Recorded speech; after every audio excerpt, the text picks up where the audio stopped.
Praise the lord. ఈరోజు దేవుని వాక్యం సంగీతములతోనూ కీర్తనలతోనూ ఆత్మ సంబంధమైన పద్యములతోనూ ఒకనికి ఒకడు బోధించుచు బుద్ధి చెప్పుచు కృపా సహితముగా మీ హృదయములలో దేవుని గూర్చి గానము చేయుచు సమస్త విధములైన జ్ఞానముతో క్రీస్తు వాక్యము మీలో సమృద్ధిగా నివసింపనీయుడే.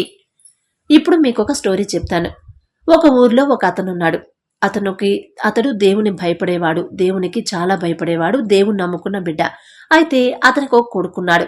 ఆ కొడుకుని చిన్నప్పటి నుంచే సబ్బాతు పాఠశాలకి పంపించాడు. అప్పుడు అతని కుమారుడు ఏం చేశాడంటే అతను బైబిల్ ట్రైనింగ్కి వెళ్ళాడు. కానీ అతను వెళ్తున్నాడు, కానీ తన ఆత్మీయంగా మాత్రం ఎదగలేకపోయాడు. సరే, ఒక వయసు వచ్చింది, యవన ప్రాయంకి వచ్చాడు. యవన ప్రాయంకి వచ్చిన తర్వాత అతనికి ఏం అర్థం కావట్లేదు.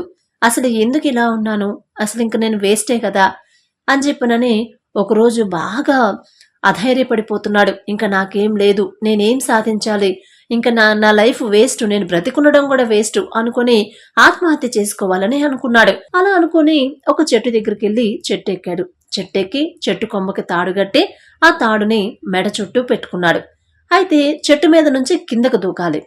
కిందకు దూకే సమయంలో అతనికి ఒక చిన్న ప్రార్థన చేయాలని తలంపు వచ్చిందంట. ఆ తలంపు వచ్చినప్పుడు అతడు ప్రార్థన చేస్తున్నప్పుడు అకస్మాత్తుగా అతను బైబిల్ ట్రైనింగ్కి వెళ్ళినప్పుడు అప్పుడు చదువుకున్న ఒక వాక్యం అనేది అతనికి గుర్తొచ్చింది. అదేం వాక్యం అంటే గలతీయ పత్రిక 3వ అధ్యాయం 13వ వచనం, మ్రాను మీద వ్రేలాడిన ప్రతి వాడును శాపగ్రస్తుడు అని ఆ వాక్యం అనేది అతనికి జ్ఞాపకం వచ్చింది. అప్పుడు అతను ఆలోచించుకున్నాడు, అరే నేనేంటి ఇలా చేస్తున్నాను, ఇది శాపము కదా, శాపమైన కార్యం కదా అని అతని మనసులో అనుకుని వెంటనే అతడు చెట్టు దిగి కిందకొచ్చాడు. తాను చేసిన తప్పుకి, తాను చేసిన పాపానికి పశ్చాత్తాపపడ్డాడు. దేవుని పాదాలు పట్టుకుని పశ్చాత్తాపపడి తన జీవితాన్ని సంపూర్తిగా ప్రభువుకి సమర్పించుకున్నాడు. ఇప్పుడు అతడు ఎలా ఉన్నాడంటే పరిపూర్ణంగా ఎదిగిన మనుషుడిగా, లోతుగా సమర్పించుకున్న క్రైస్తవుడిగా అతడు జీవిస్తున్నాడు. ప్రియులారా, ఒకసారి ఆలోచించుకోండి.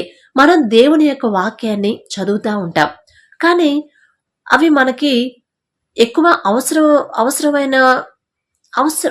కానీ ప్రియులారా, మనం దేవుని యొక్క వాక్యాన్ని ధ్యానించేటప్పుడు ప్రారంభంలో కొన్ని వాక్యాలు మనపై ప్రభావం చూపించకపోవచ్చు. అయితే తగిన సమయంలో దేవుని వాక్యం మన జీవితంలో క్రియ చేస్తుంది. ఆకాశమును భూమియును గతించును గాని నా మాటలు గతింపవు అని మార్కు సువార్త 13వ అధ్యాయం 31లో యేసు చెప్పాడు.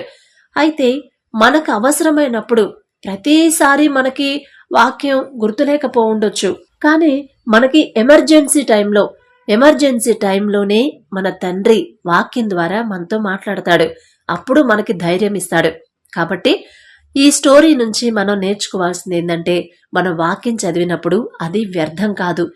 ఏదో ఒక సమయంలో నువ్వు అన్ని హోప్స్ అన్ని పోగొట్టుకునే ఇక నాకు ఏ దారి లేదు అని ఆలోచించుకొని బాధపడే సమయంలో తండ్రి తన వాక్యం ద్వారా మాట్లాడి మనకు ఒక దారి చూపిస్తాడు, ధైర్యం ఇస్తాడు.